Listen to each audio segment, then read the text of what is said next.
Good morning to all of you, to Abdil, and I want to congratulate you for the excellent analysis conducted about the compliance in each indicator and to everyone who continues to listen to our daily information. Today, our indicators show 251 COVID patients admitted to our hospitals. 9 are under medical supervision, 176 are suspects, and 66 are confirmed active cases.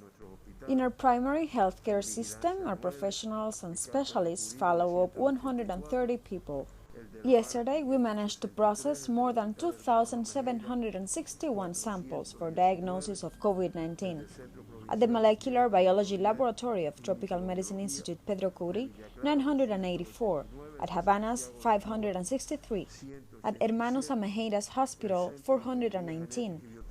The Provincial Center of Hygiene, Epidemiology and Microbiology of Villa Clara, 289, at Santiago de Cuba's 187, at the Genetic Engineering and Biotechnology Center, 219, and in the Laboratory of the Civil Defense, 108 samples.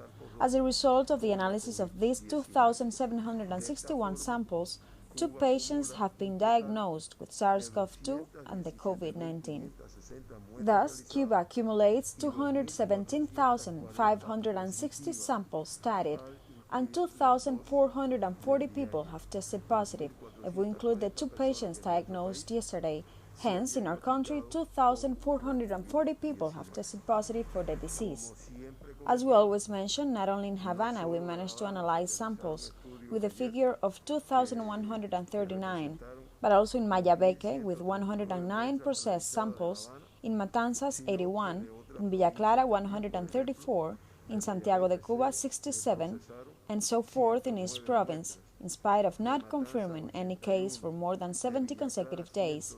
Still, they maintain a proper screening and epidemiological surveillance. Now I would like to show a chart with some information previously required that presents the amount of tests performed for the diagnosis of coronavirus per 1 million inhabitants in the most affected countries. This information was internationally compiled on July 1, 2020. The chart is kind of small, but represents the effort made by workers from the Monitoring Center of the Ministry of Health. On top of the list, we may find the United Kingdom, with an indicator of 138,860 samples per 1 million inhabitants. This chart includes the countries with most confirmed cases. Russia follows with 134,049, Qatar, Spain, the United States of America with 103,332, Italy with 89,149, Canada, Germany, China with 62,814 per 1 million inhabitants, Chile with 58,086, Sweden, Peru, Saudi Arabia, Turkey and Cuba right after the figure of 40,097 collected by Turkey.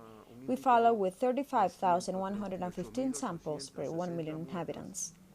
These indicators include PCR and rapid tests. In Cuba, when analyzing both of them, we are placed in that position with 35,115 samples per million inhabitants. Below Cuba, we may find South Africa, France, Iran, Colombia, Brazil, Argentina, India, Pakistan, Bangladesh, Mexico with 4,511 per million inhabitants, and finally Egypt. If we mention only the PCR studied, we are placed below France with 19,422 PCR per 1 million inhabitants. Slightly low, but those are our actual indicators. We just don't focus on the number. We take into account the complexity and the amount of cases in each country. For instance, if we compare the amount of samples gathered in our capital, Havana, at the moment, with no doubt, it will be higher than the rest of the country due to the epidemiological complexity it presents. This is the behavior of the aforementioned indicators. We'll be tracking the monthly research studies of international organisms and supported by the Monitoring Center. We will show that information to our population. But as we always comment, despite the indicators, our main goal is the screening of people, that is to say PCRs among the risk groups and rapid tests in the rest of the population groups, in order to promptly determine the asymptomatic cases, since it is one of the main characteristics of the disease. The two cases diagnosed yesterday are Cuban. Both of them are confirmed case contacts, resulting in a 88.4% of positive cases being confirmed case contacts.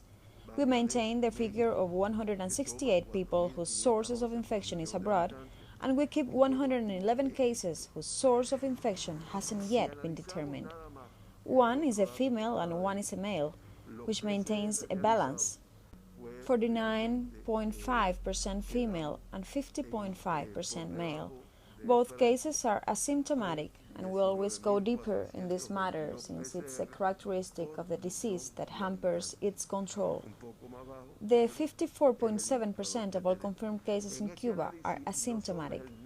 In the last 15 days, there's an increase of this indicator to 65.5% of positive cases in asymptomatic people at the moment of the test. One of the cases diagnosed yesterday belongs to the 20 to 40 age group, and the other to the 40 to 60 group. Both cases are from Havana province, one from 10 de Octubre and the other from Cotorro municipalities, related to the focus of infections that had been studied in these municipalities. Both of them are confirmed case contacts. So Havana province, with 3.98 per 100,000 inhabitants, has the highest incidence rate of confirmed cases in the last 15 days in Cuba, although it is lower than yesterday's rates. Mayabeque lowers the rate to 0.52 since it has presented one positive case in the last 10 days. Today, Cuba has an incidence rate of 0.78 per 100,000 inhabitants, a lower figure to the one showed yesterday that was 0.81%. This way, of the 2,440 diagnosed patients in Cuba up to date, 66 are admitted to our hospitals, 2.7%, which are active cases. 65 of them, that is 98.5%, present a stable clinical evolution. There's one patient in serious conditions. We had previously announced one patient in serious conditions in Salvador Allende Hospital, but this person is in a recovering state now.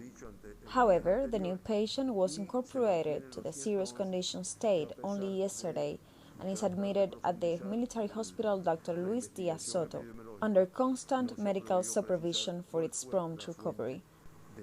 With the 87 people who have died in our country due to the disease, Cuba has a lethality rate of 3.56%, in opposition to the rate of 4.19 presented by the Americas region.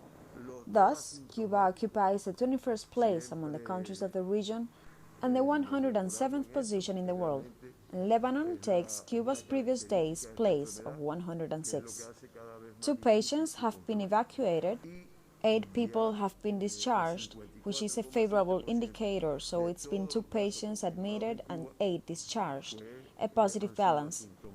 Thus, 2,285 patients of the 2,440 diagnosed with the disease are properly recovered, and 94% have been discharged. We haven't had any patient in critical conditions for 20 consecutive days. In the world, we're listening to the unfortunate news this morning that the United States of America surpassed the figure of 70,000 cases in one day, so a proper control of the disease is not being achieved. The same 185 countries remained to diagnose COVID-19 cases, and the total amount reaches 13,299,163 confirmed cases, since 219,945 new cases were diagnosed yesterday. But still, more alarming and significant is the number of deceased people. Only yesterday, 5,657, for a cumulative of 578,319 deaths, and a lethality rate of 4.34%. The Americas region, as the epicenter of the disease in the world, reported yesterday 137,002 new cases, and a cumulative of 7,028,400 confirmed cases in the Americas.